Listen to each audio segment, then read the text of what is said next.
Rena Morangi wa PPLAAF Southern Africa ndibo Pusetso Morake. Dimachoroni wa Morake, good morning. Good morning. It is Morapedi. Oh, Morapedi. Thank you so much. Thank you so much. Your reaction to the ongoing negotiations between the NPA and the former SA board chairperson Dudumieni for settlement in matter before the court, in which she is accused of naming a witness in the State Capture Commission? I mean, I guess it is legal, to do what she is doing, particularly when she could be facing very grievous, charges against what she has done. After the chairperson, the chair of the commission actually warned her not to name witnesses, and she did. That was literally going against the law. There are so many legal frameworks that this woman really went against, including the Protection of State Information Bill. I would say that when we have a state witness, they belong to the state, and therefore that information is protected by the state. It should be protected by the state. And we also know what can happen to a whistleblower. If we take Babita's death and other people who have been killed, Parkway, we know what can happen. And for her to have named that witness like that, it is really detrimental, not only occupationally to the person, but physically. That person could be killed. So looking at the potential and the possible charges against her, it is only normal that then, she tries to negotiate and agree on a lesser sentencing. So that's all I can say for now. But yeah, I think, as someone who works with whistleblowers and who sees what they go through and how their lives are destroyed, I think she must face the harshest punishment possible for naming that witness. What role does whistleblowers play in the fight against criminality? If we take the PDA, the PDA basically offers people to report wrongdoing when they see it at their place of work. And it also, in some ways, shows that they will be offered protection. So there is then an assumption that we know that men are not saints, and therefore they will err and they will make mistakes. They will carry some misconduct. They will be corrupt. Man is corrupt, and therefore the state is saying, become state witnesses, because that's what whistleblowing is.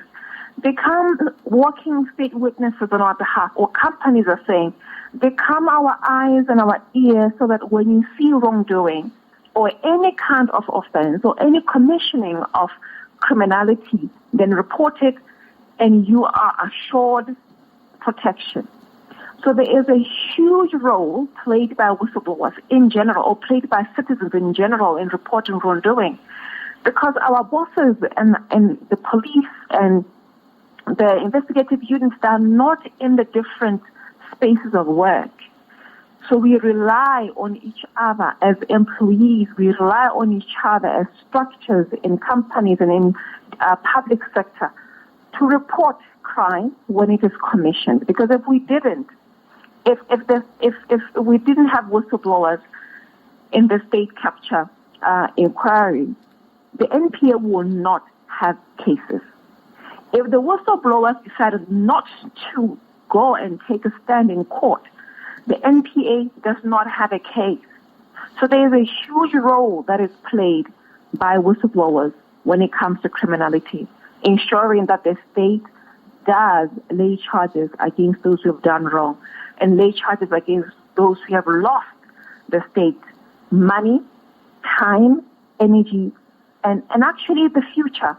There are so many children in South Africa that have lost out because of the monies that are being diverted through corrupt ways, the money that could have gone to education, to improving schools, to building better hospitals, to building better roads and maintaining those roads. So whistleblowers play a huge role in fighting corruption and fighting criminality. How can whistleblowers or witnesses be better protected? Whew. You know, it all begins with the law, definitely, but we've seen that the law is not enough so far. The PDA has not been enough so far. If we look at the harm suffered by the whistleblowers, if we just take whistleblowers that testified in the Zondo Commission, how they've lost their jobs. If we take Babita, how she has lost her life. We take Moses Parker, how he lost his life. It shows that even when we have laws and policies, whistleblowers are still not protected. So, and I was just thinking about that protection this morning, just before this call, that if the state provides that people report, then the moment that they report wrongdoing, they must be encapsulated by the state. So the protection must begin at the time of protection. The protection that will ensure that no retaliation is commissioned against the whistleblower until the case is closed, that no reprisals are commissioned against the whistleblower until the case is closed. But now the culture is the moment an employee reports, then the employer or the company sees that employee as an enemy. They start, sometimes they push disciplinary hearings against this whistleblower. Instead of looking at the accused and making that accused the enemy, the whistleblower becomes the enemy. So we need to have a culture where now whistleblowers are encapsulated and protected from the beginning, from the point of reporting to the point of closing the case, having investigated and assured and confirmed that indeed a commission of corruption has taken place or an offense of misconduct has taken place, and then case closed, and then ensuring the physical protection. We thank you so much. Thank you so much for having us.